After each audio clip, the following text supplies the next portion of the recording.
षष्ठ अध्याय। शिवजी द्वारा गणेश्वर्य की उपासना का वर्णन। त्रिपुरासुर अपनी विजय के गर्व में फूल गया। उसने सोचा कि लगे हाथ इस घमंडी के स्त्री को भी क्यों ना हत्या लिया जाए। ऐसा विचार कर कर वह कैलाश की ओर बढ़ा। उसे ज्ञात था कि पार्वती जी उसी के अधिकार क्षेत्र में आए हुए कैलाश में रह रही है, इसलिए उन्हें पाना कठिन नहीं है। पार्वती जी ने सुना कि त्रिपुरासुर उनके लिए ही आ रहा है तो वे काँप उठी। उन्होंने अपने पिता हिमराज से अपनी कष्टकथा कही तो उन्होंने एक गुफा ले ली और वहां जाकर छिप गए। जब पार्वती जी न मिली तो त्रिपुरासुर उनकी खोज करने लगा। जिसने हिम नदियों तो न मिली, किंतु भगवान चिंतामणि की शुभ प्रतिमा अवश्य प्राप्त हो गई। उस दुर्लभ गणपति को लेकर अपने नगर की ओर चल दिया। मार्ग में त्रिपुरासुर ने देखा कि साथ साथ उनको बंदजीन श्री गणपति का गुणगान करते चल रहे थे।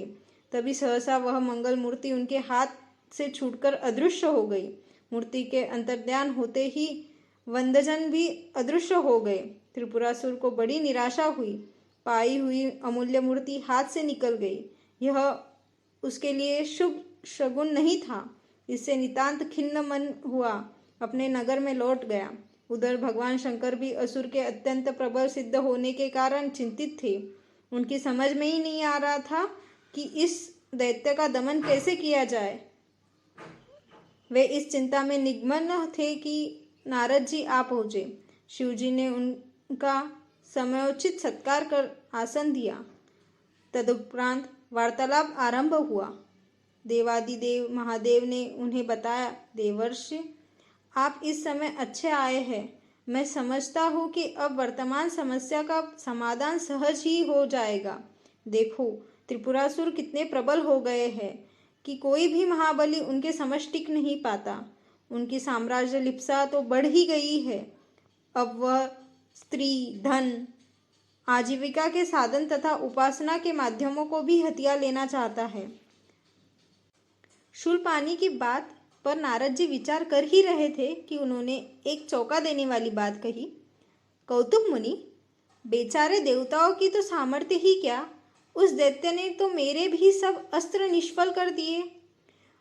उस पर किसी भी व्यक्ति और अमोघ अस्त्र का प्रभाव ही नहीं हुआ।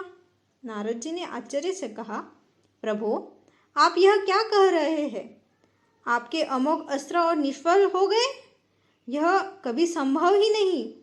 मैं तो समझता हूँ कि या तो आप अपनी शक्ति भूल गए हैं अथवा यह सब आप ही की लीला है।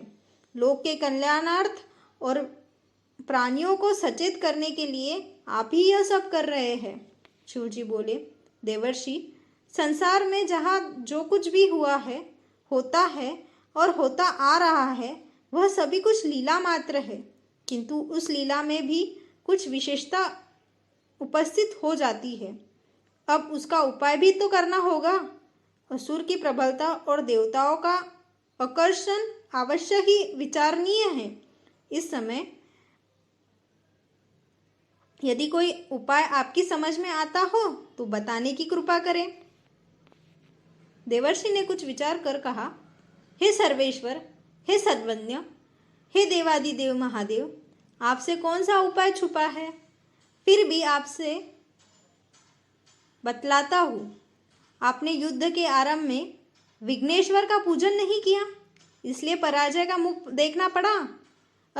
अब आप उनकी पूजा करके युद्ध में तत्पर हो तो आपकी विजय अवश्य होगी।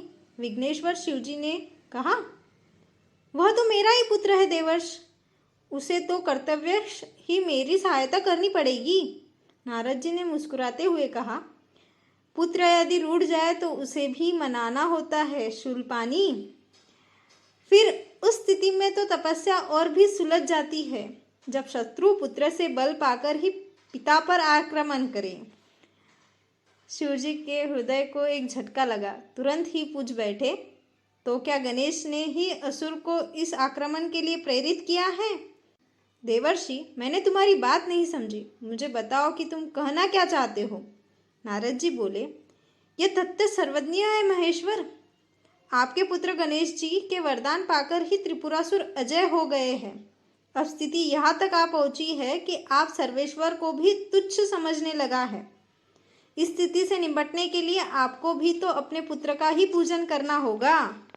शिवजी ने निश्चयात्मक स्वर से कहा, तो अवश्य करूँगा देवर्ष, मैं अभी से उनका पूजन आरंभ करता हूँ।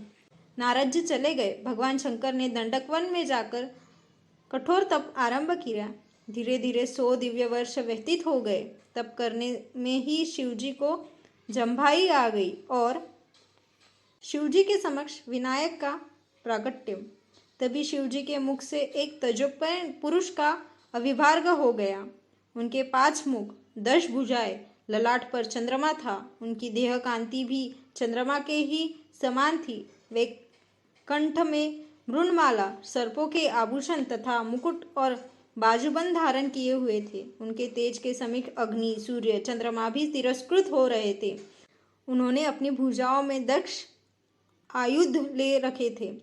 शिवजी ने उन्हें देखा तो सोचने लगे, क्या यह मेरा ही दूसरा रूप है? यदि है तो त्रिपुरासुर की तो कोई माया नहीं है। यह स्वप्न है अथवा आदिदेव विघ्ननाशक विनायक का साक्षात प्रगटमय है। वरदराज ने उनके मन की बात जान ली। बोले, प्रभु, आप जो समझ रहे हैं मैं वही आदिदेव विनायक हूँ।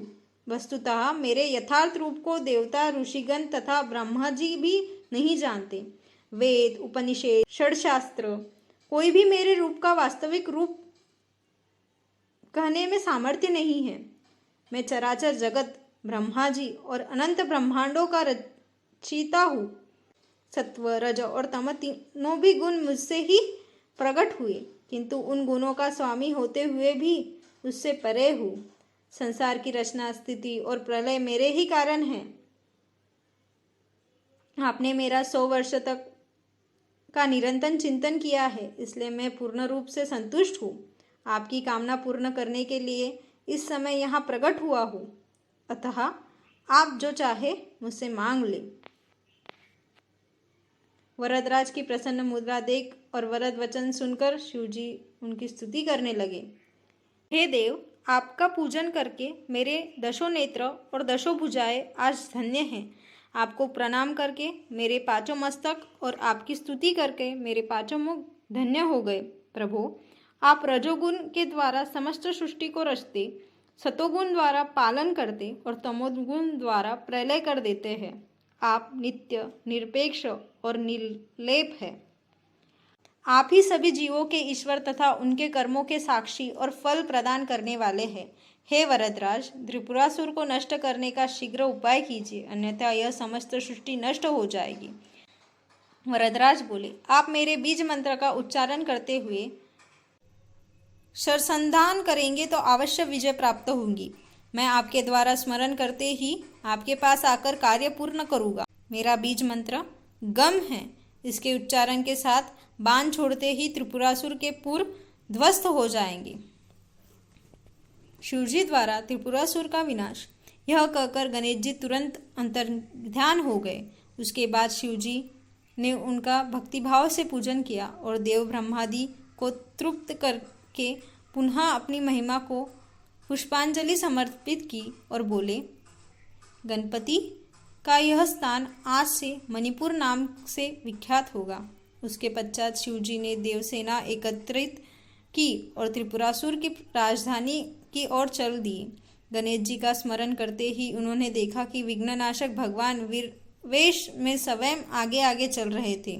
त्रिपुरासुर के तीनों पुर अभेद थे, इसलिए असुर जानता था कि मेरा कोई भी कुछ नहीं बिगाड़ सकता। फिर भी उसने सुरक्षा का बड़ा प्रबंध कर रखा था। शिवजी ने गणेश जी के द्वारा बताई हुई विधि से गम बीज मंत्र का उच्चारण करते हुए शर समाधान किया और एक ही बाण से त्रिपुरासुर के पुरों को ध्वस्त कर दिया। उस समय भगवती पार्वती भी अपने प्राणवल्लभ की विजय कामना करती हुई गणपति पूजन में लगी थी। युद्ध में शिवजी की विजय हुई और त्रिपुरासुर मारा गया। देवसेना द्वारा भगवान त्रिपुरारी की जय जय के साथ ही गजानन भगवान की जय जय बोले जाने लगी।